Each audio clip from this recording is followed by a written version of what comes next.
let's bring in our guest now, live from the Netherlands as well, but not the guy that we're all looking for.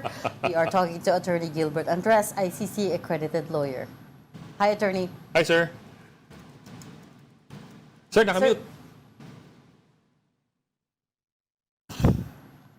Good afternoon, There you go, Regina. sir. Actually, I'm here in the Philippines. I'm back in the Philippines. Oh, you are? Nakabalik na pala.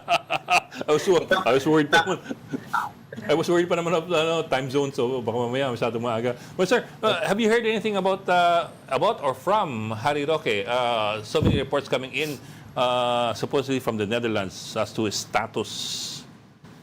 Well, I only heard rumors and as well as initial reports, but I think this have not yet been confirmed, so we're still awaiting confirmation.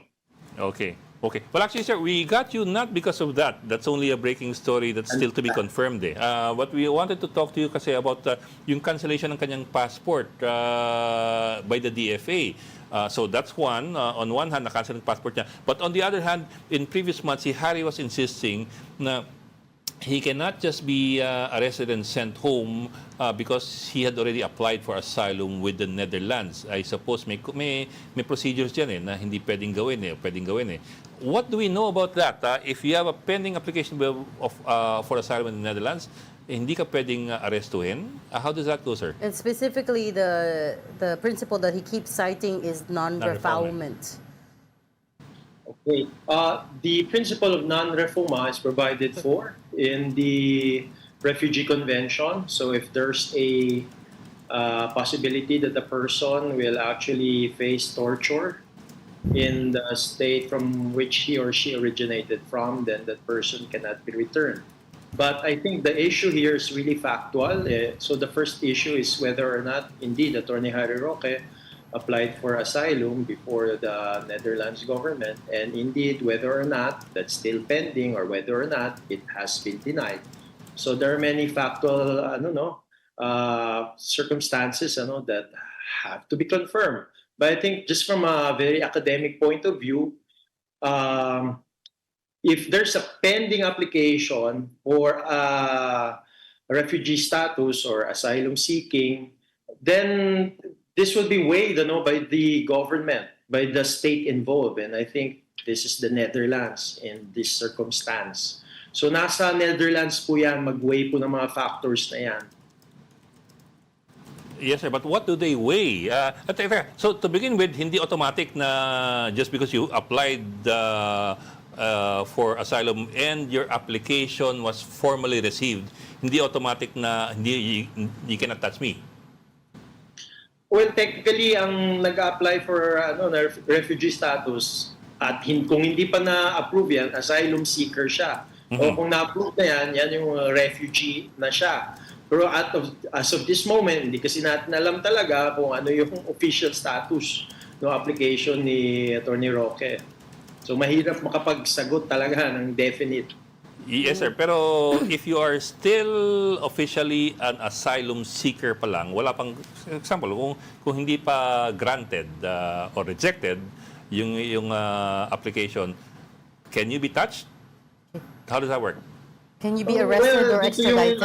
Dito ni-invoke yung principle of non-refoulement. Pero yun, titingnan din kasi yan. Kasi it's also a factual assessment kung merong ang talagang risk that there will be torture that will happen if the person is returned to the country involved.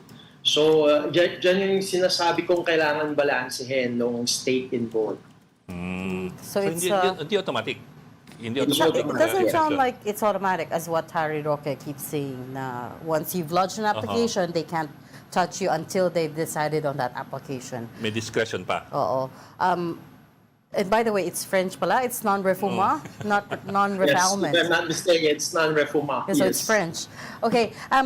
You're absolutely right. They have to weigh a number of things here. But attorney, based on what you know about Dutch law, how do you think they will go about assessing whether or not he is being persecuted in his home country?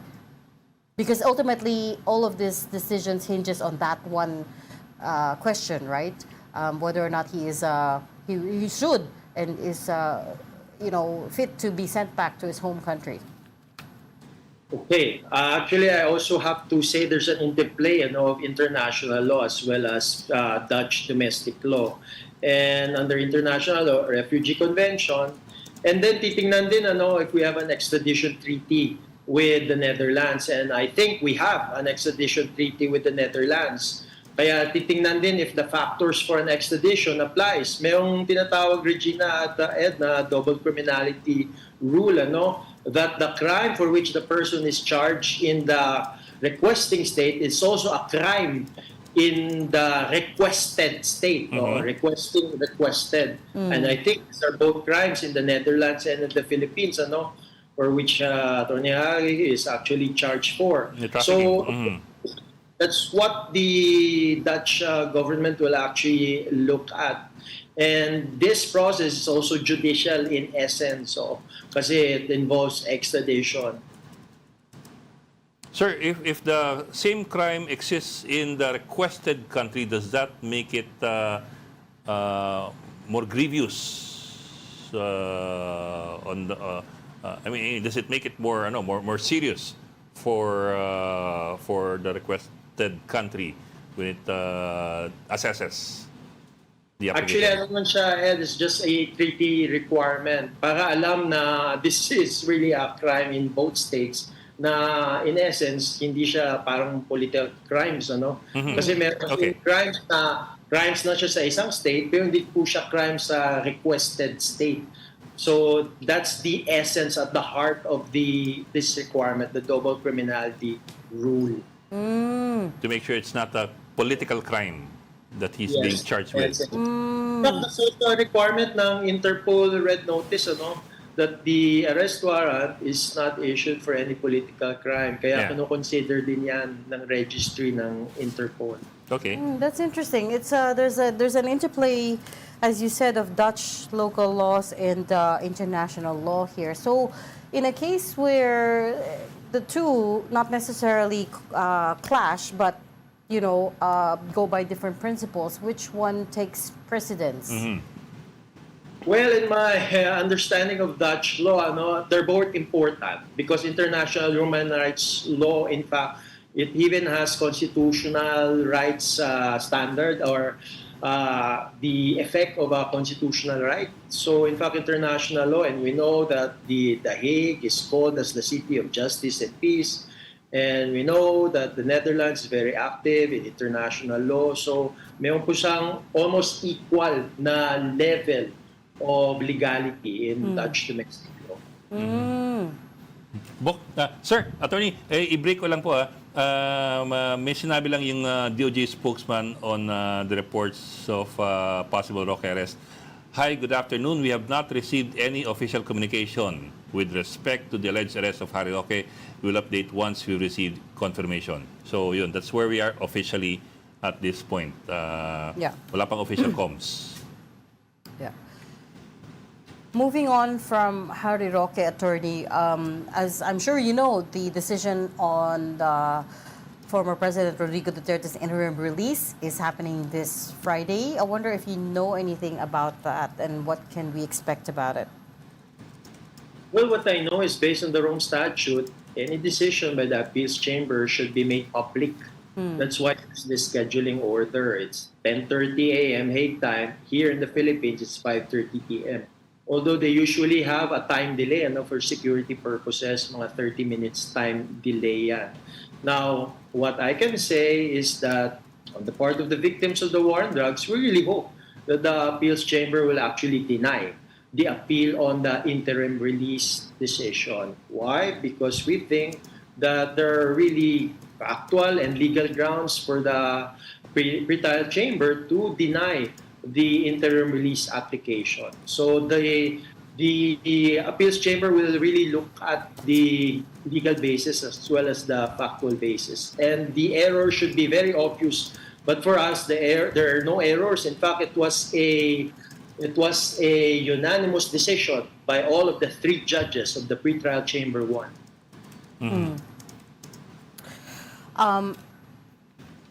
We also just broke just now out on Harry Roque's page. He says there is no truth to the rumors that I have been arrested. I have a scheduled flight to Vienna, Austria today, November 25. Details to follow. Okay, there you go. There's a photo of his of his plane ticket. Again, this is So- coming from Harry Roque's official Facebook page, so I guess this is the last word on it. But Dali, tawagan niyo si again, Harry, dali. there's no truth to the Supposed to be- rumors I that guess he's we're been living in very interesting times. Oo nga eh. So I know hopes are high that former President Duterte will not be granted interim release, but if they do, what is your game plan? Oh wow, that would really change the domestic political scene. But for us, victims of the war on drugs, to be very frank, patay na. Yun. Kasi delikado po. It's very dangerous circumstances for the victims as well as potential witnesses. Because even now that Mr. Duterte is detained, there really are factors against the security of the witnesses as well as for the victims, because the Dutertes, as we know, they're still very powerful and influential in Philippine society. What do you mean by that, sir? There's security threats on the drug war victims. What's been going on? What kind of threats have they been getting? Well, for example, yung mga social media, mayroong mga comments about the victims, about the potential witnesses. And the complication here is, Regina, I cannot really specify it because it will also expose yung mga potential witnesses na yun at mga victims. But suffice it to say that we also stated this in the submission of the Office of the Public Counsel for Victims when they submitted their response to the interim release application of the defense. Sir, medyo lipat lang ng konti. Si Bato de la Rosa, everybody is wondering now where he is. I'm not gonna ask you where you think he is. I really don't know. I'm not gonna ask you that. But there's been quite a lot of back and forth on the legal front. As far as I'm sure you've heard, nag-file ng TRO si Atty. Torreon to prevent any move or action on the part of the application of an arrest warrant through the Interpol. That's one. The other hand, meron pang isang petition requiring the government to disclose, or the ombudsman to disclose whether or not there is already an arrest warrant. Let me ask you first about the first one, yung TRO. To prevent the application of or enforcement of any arrest warrant against Bato de la Rosa. How does that work? Can you TRO something that maybe has not yet happened or has not yet been issued? I presume this was filed before the Supreme Court. Yes, because sir. they have, in fact, it was pending petition on the arrest of Mr. Duterte. But yes, I do agree with you, Ed, that something hypothetical cannot be a subject of a TRO. In fact, there's actually no actual case or controversy as of the moment because there's still no official copy of that ICC arrest warrant. In fact, even the spokesperson of the ICC has stated that they don't have any information on that. So anything hypothetical cannot be a basis of a TRO application. Hindi pwedeng preemptive. Kasi Pwedeng preemptive, kasi nga, anong i-restrain, You cannot restrain something that has not yet happened or is still hypothetical, Yes, sir. But let me be the devil's advocate here. Kasi what if I want to restrain you from releasing an arrest warrant? Hindi ba pwede yan? Well, that's very, that's very out of the blue. Why? Because in fact, the institution who allegedly issued the arrest warrant is an international organization. Well, that's also the ICC, wherein the Philippines has no jurisdiction at all. Okay. And then, of course, the big debate there is whether it's going to be extradition or surrender. But mukhang extradition is not an option kasi hindi naman sovereign state yung ICC, so it will just be surrender, and that question lies on the executive. Is that correct? Yes, I agree with Gina because I've been stating this, that in fact, any extradition request is by a state. And in fact, even the rules on extradition proceedings that was issued by the Supreme Court last October defines extradition process as involving a requesting state. And yes, the ICC is not a state, it's an international organization. Secondly, if it's not a state, international tribunal, the legal basis for surrender, which is in Section 17 of RA 9851. And it's the same process that was used by the Philippine government to surrender Mr. Rodrigo Duterte to the ICC. So we have the law and we have state practice. But it's exactly that process that's being questioned now at the Supreme Court, right? Do you think that matters? Do you think that gives it any weight, the fact that that process is being questioned? Well, it was questioned, Regina, for the arrest and surrender of Mr. Duterte.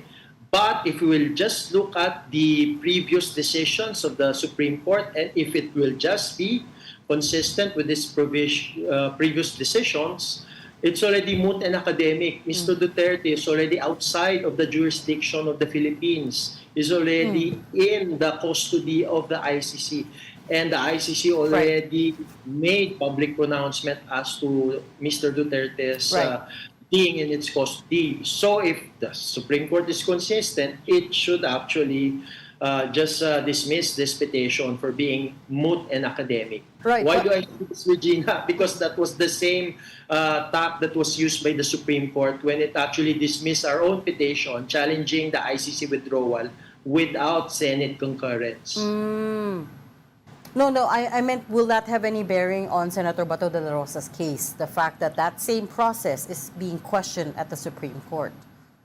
Well, I think it will have no bearing on Mr. Bato de la Rosa's case because it does not even involve him. The petition that he filed together with the family of the Dutertes is actually on Mr. Rodrigo Duterte's arrest, not on his potential arrest by the ICC, not on his potential surrender because of ICC arrest warrant. So it's a totally different case. Yeah. Abang Lambok, may statement si John B. Cremulya on the supposed arrest. Bangers. So, Bangers na naman. This is from John B. Cremulya. DALG, reports of Attorney Harry Roque being arrested in the Netherlands are circulating, period. By virtue of the red notice issued by the Philippine government, authorities in the Netherlands have cause to arrest him and turn him over to Philippine authorities. However, I would like to emphasize that no official communication confirming an arrest has been transmitted to us. We will make the appropriate announcement once an official confirmation is received. I suppose yung bago rito is red notice already issued daw, pero sabi niya by the Philippine government. I'll read that sentence again. By virtue of the red notice issued by the Philippine government, authorities in the Netherlands have cause to arrest him and turn him over to Philippine authorities. So, yan sir. Attorney. But again, posted 12 minutes ago from Harry Roque, his own page. He says, there's no truth to the rumors that I have been arrested. I have a scheduled flight to Vienna, Austria today, November 25. Details to follow. Go ahead, Attorney Gilbert. Actually, it's the Philippine government as an Interpol member who applies for a red notice. Yeah. It does not issue the red notice. It's the Interpol that issues the red notice. And then the Secretariat of the Interpol will look at it and determine that it's not for a political purpose. And then if it's not for a political purpose, it's determined that, then it will issue the red notice. And a red notice means that all of the 196 members of Interpol are actually notified. So, just to correct the Secretary's statement, the Philippine government has not issued a red notice. Well, if you just look at the Interpol procedure, it's the requesting state who makes we're the requesting state. Although I wonder if he means that the Interpol has issued the red notice at the request of the Philippine government. Kaya sinasabi niya dun sa kanyang statement na the Netherlands police now have cause to arrest Harry Roque. So and if I may also comment again, Ed, yes, sir. Red notice does not necessarily mean that it's an international arrest warrant. Why? Okay. It's still based on the domestic procedures of all the ng 196 Interpol members. Kaya ang ibig sabihin lang po yan, napuput sila on a high notice na mayroon pong arrest warrant for this person. And base sa kanilang domestic procedure, dapat gawin nila what's appropriate. The ICC also recently changed its rules, no, attorney, to they asked that all arrest warrants from here on be made secret. I wonder if you had any context to that. Where did that decision come from? Well, it's actually a amendment of the regulations of the court. It's just really to make it uniform for all of the chambers, all of the pretrial chambers, so that there's actually uniformity of procedures. And what they amended was that there's a presumption that any application for an arrest warrant or for a summons to appear, it's under seal or secret. So that's now the presumption, unless the pretrial chamber will actually change that. So it will be uniform for all of the pretrial chambers. But it wasn't caused by all the high-profile cases from the Philippines. I don't think so, because the presumption there is all of the ICC cases are actually high profile. Yeah, yeah. And then with the as far as the case against former President Duterte is concerned, how is that going? Oh, well, we're really waiting for 3 decisions on 3 separate matters. So the first one, which will be this Friday, will be on the interim release. And that will be the end of it with respect to the application for interim release, whether granted or denied. But really hope that the appeal for interim release will really be denied by the appeals chamber. The second matter that's still pending before the ICC is the determination of Mr. Duterte's fitness to stand trial. And the report of the 3-person panel will actually be submitted to the pretrial chamber on December 5, and the OPCV, Office of the Public Counsel for Victims, as well as the Office of the Prosecutor, will have 1 week later or until December 12 to have their response. And then after that will be the appeal of the defense on the jurisdictional matter. We know that the pretrial chamber already affirmed that the ICC has jurisdiction. That was appealed by the defense. So let's wait on that matter. So these are 3 parallel issues being undergone before the ICC. Did I understand correctly that the determination of Duterte's fitness to stand trial, it should come around December 12? At the December 12, Regina, is the response of the Office of the Public Counsel for Victims as well as the OTP on the medical report that will be submitted on December 5. So December 5, the 3-person panel will give the report, whether separately or jointly, although it's really encouraged that it's a joint report. And December 12 will be the response of the OPCV and the Office of the Prosecutor. Now, as to the determination of Mr. Duterte's fitness to stand trial, ultimately it's a legal issue. It's not purely medical issue. Therefore, it's the pretrial chamber which will determine that. And when does the side of Duterte give its response after December 12 then? After December 12 pa? Well, presumably if they will ask for leave from the court. Then after that, well, we also hope that the pretrial chamber will really confirm that Mr. Duterte is fit to stand trial. We really hope that there will be a schedule of the confirmation of charges. And you haven't heard anything, right, from out of The Hague? May kasi, sometimes some news pops up around here. The last one being that he was allegedly found unconscious in his room. You haven't heard anything about the state of his health? What's so interesting, Regina, is that both the defense counsel, Mr. Kaufman, actually stated that that's not true. And even Vice President Sara Duterte stated that that is not true. Yeah. That's true. He did. They did debunk that. We're just unsure where all of these rumors are coming from. So we can say it's false news. Fake news. Okay, we'll leave that there. But thank you so much for talking to us and shedding light on all these issues, I should say. When do you head back to The Hague, attorney? Well, I will head there back if there's already a schedule for the confirmation of charges for Mr. Duterte. You're heading back there for that talaga. So Okay, we we'll will keep in touch, monitor sir. that and we'll stay in touch. Thank you so much for talking to us, ICC accredited lawyer, attorney Gilbert Andres. Thank you, sir. Thank you.